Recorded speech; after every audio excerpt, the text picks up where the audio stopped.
Good afternoon, everyone. How you doing today? Sorry for my casual look, but I'm excited to bring you something. I was just about to go work out, and I'm like, you know what? I've got to record this thing, or else my workout is going to be terrible because this is all I will be thinking about. So over the last couple of days, I've been highlighting for you something that I call the financial health score. This financial health score, I think, is something that when you look at, you understand. It really helps you highlight where you are today and what you need to do to get started and move forward. This is going to be an anchor part of my financial and money course. I think it's going to be called Financial Freedom Starts Here. I'm actively working on it, but I keep adding more and more stuff because of this idea, this financial freedom or financial health score. So what I did in the last couple of days, because again, my little puppy's not been feeling well, he's been waking me up. So I've been searching online for examples of family budgets. In 2018, I found an article from the New York Times who highlighted four families and shared their budgets in a detailed fashion, different ranges. So what I did is I took those four budgets, I put them in my financial health score, and I wanted you to share them with you. I think we could talk about them. I'm not going to highlight them or hide anything. It's just the numbers that I saw that came out of the New York Times article. So let me bring that up. And again, these are the numbers out of the New York Times article. I did not make them up. I'm using the ratios from my score, which again, negative. So less than 0 is, stop digging, right? That's trouble. 0 to 15, 15 to, what was it? 40, I think, 40 to 60 and 60 and above to really highlight where you fall. So first couple, I just took their initials because I don't know that their names are important. They net $4,000 a month. They're renting an apartment for $600. Their food budget was 800. So I'm guessing they eat out a bunch. I'm guessing they are paying a bunch of student loans, which is not uncommon. Transportation, $482. As you'll see later, that's high when you look at some of the other scores. Credit card debt, they were the only one of the four families that had credit card debt, but that's consuming significant.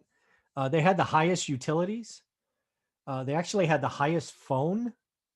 Um, and then they had a gym and child expenses. So their expenses totaled 3207, which gives them freedom dollars.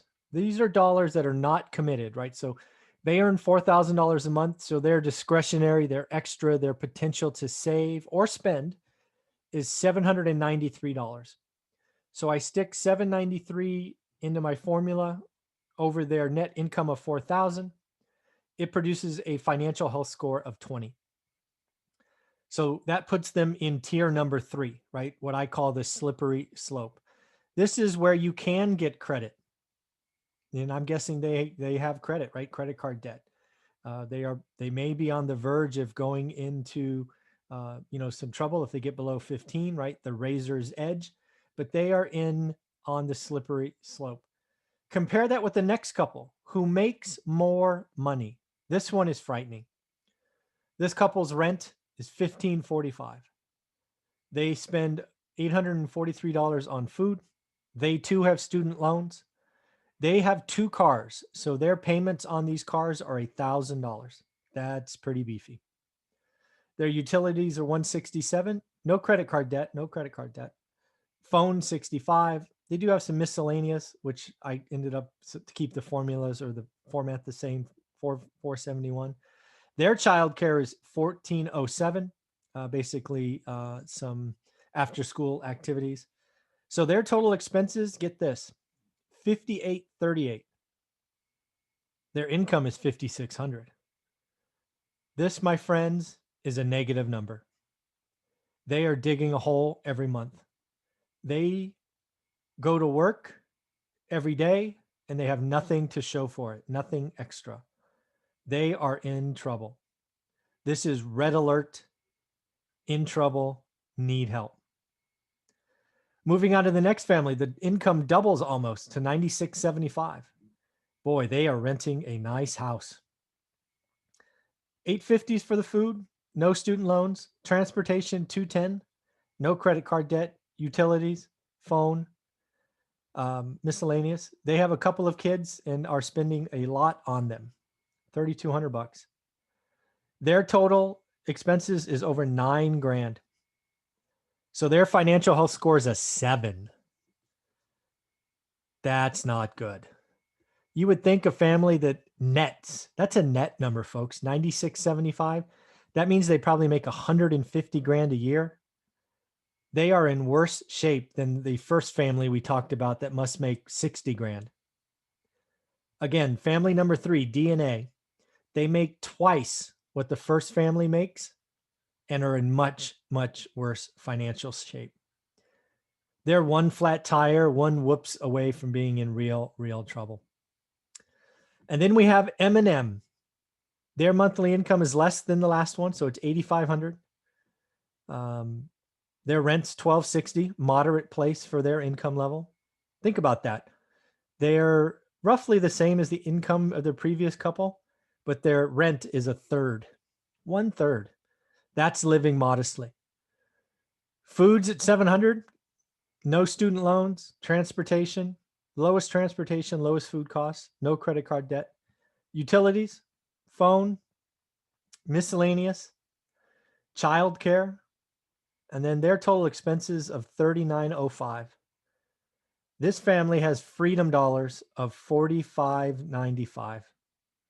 More than half their income is freedom dollars. They can save it, they can spend it, they can light it on fire. It doesn't matter. This, folks, is almost in the 1%. I think I have the 1% starting at 65%. So this, my friends, is the ones that are most healthy. Again, this financial health score is interesting. I think when you are yellow or on the slippery slope, that's where you get credit. If you're negative or red, that's a problem. And then if you're orange, you're kind of in a bad spot. And then green, you're pretty good. I don't know what color to make the 1%. That would be if you had a score of 65 and above, 1%. I might make that purple. Why not? Purple's the color of kings. Why don't we make purple the 1%, which again, none of these examples were. But again, this financial health score is interesting. You need to know where you are so you know where you're going. I do think financial freedom starts here. You can see in these 4 couples, it ranges from childcare. There's some credit card debt with one of them. Transportation varies widely. Miscellaneous for many is a big number. So again, these are interesting things to look at. So again, take a look at that video. Financial health score is important. I did that video and I ran Graham Stephan's number, and I think he came in at like 92. Graham Stephan, you are in the 1%, but we all knew that. Thank you, folks. Let me know what you think. This will be an anchor of my next course. Financial freedom starts here. Thank you. Bye, everyone. I'm going to go work out now.